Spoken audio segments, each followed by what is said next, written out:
9/11 this Monday. Okay, for a lot of people, Monday mornings can feel like the hardest part of the week.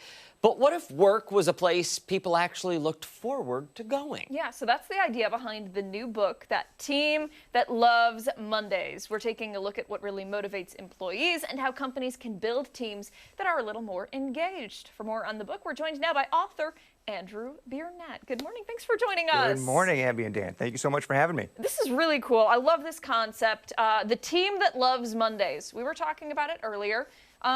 Really, we don't hate Mondays, but some people really do. They have the Sunday scaries horribly. What would be your advice for them? So I think the first step is trying to figure out what it is for you that is some of your biggest challenge. And one of the things that I teach on is called the performance enhancing vitamins. And it sounds like performance enhancing drugs, but it's different, I promise. So with vitamins, it's essential. You need to have them. And the three performance enhancing vitamins are vitamin A, vitamin B, and vitamin C. And those represent autonomy, belonging, and competence. And so all of those you need. This is not a maybe, this is not a nice to have. These are essentials in your workday, and if you're not getting them, you're going to struggle at work. Ooh, that's really interesting. Give them to me again. Autonomy? Autonomy, belonging, connection. A, B, C. That's really interesting. Sorry, competence. Yeah. That's really interesting. What do you say to people who struggle every week? Starting that week, there's a sense of dread on Sunday that hangs over their head.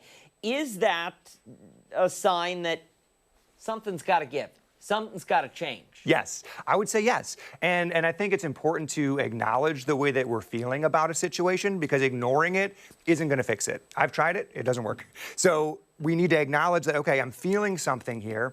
And then take a look at those vitamins. So A and B and C. Am I feeling micromanaged at work? Am I feeling like I don't have enough control over my workflow? Maybe it's a vitamin A issue. Maybe it's vitamin B. Do I feel connected to my coworkers, my boss, or my subordinates? Am I lined up with the mission of this organization, right? If it's not one of those things, that may be something that you need to work on. Then there's vitamin C, competence. Are you growing at your job? Are you growing at work? Are you improving? Is there a path to success for you? And if there's not, see what you can do to find one. Very interesting. What was the motivation behind this book? Ooh. Yeah, for me, it started with my own struggles at work. I call myself a very highly motivated person, but even I've gone through highs and lows. And it started with trying to understand, why do I struggle?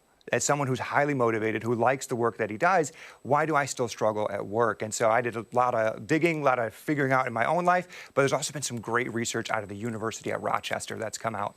And they've kind of gone deeper into a lot of the science behind motivation and human motivation, and I've been applying that to myself, and that's some of the content in the book. What has response been like from readers? So there's usually two responses when they hear the title. Some people lean in and they get excited, like you guys have, and other people scoff. They say, well, Mondays, right?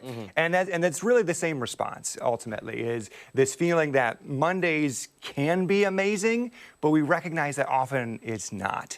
And I believe that organizations, from the top down as well as from the bottom up, they can all come together and do a better job at understanding these essential vitamins for employees and for teams. And by applying these things, everybody gets to have a better Monday and really a better rest of their week. We know that management can have such a big impact on employees. You know, what if the employees are thinking to themselves, okay, we can control a lot of these elements, but higher up the food chain, you know, they're not even noticing us. Like, there's nothing that we can do here, really. What would be your advice for that, for kind of rallying the troops, so to speak, in a smaller level? Sure. So obviously you can always control yourself. You can always do your best to lead up, but you can only lead up to a certain extent. So one thing you could do is you could buy your boss a copy of the book. Maybe that could help. But another thing you can do is look for any external force that can maybe come in and be of assistance. There's all kinds of people out there that help with motivation and that help with the workplace. And often it's recognized that there may be an opportunity to shift this culture. So bringing in external help there can be huge. Andrew, you know, we say something around here. Not only do we I would say for the most part, we love Mondays here because we like to laugh together, and we always make sure to do a lot of that. But on Tuesday, and you can steal this for your book if you'd like. For a Tuesday book, it's We Never Let a Tuesday Win. Tuesdays are sneaky little guys. They come in, you've got the week started, and then they stick a wrench in the gears, and you're left wondering, what am I doing here? Right. But you never let a Tuesday win. Love that. Next book? Next book. Next book. Yep. Okay. We get 10% cut. I would say, at least. Fair? At least. Easily. I think that's fair. Is there another book in the works? Oh, of course. As of right now, no title, so just focusing on promoting this one. But yeah, there'll always be another book. Always Very another good. book. All right. For somebody who wants to get their hands on a copy, how can they do that? Easiest way to do it is Amazon.com. Perfect. And we'll make sure to post a link to where you can buy that book right now on our website, foxrochester.com. Thanks again, Andrew. Thank you, guys.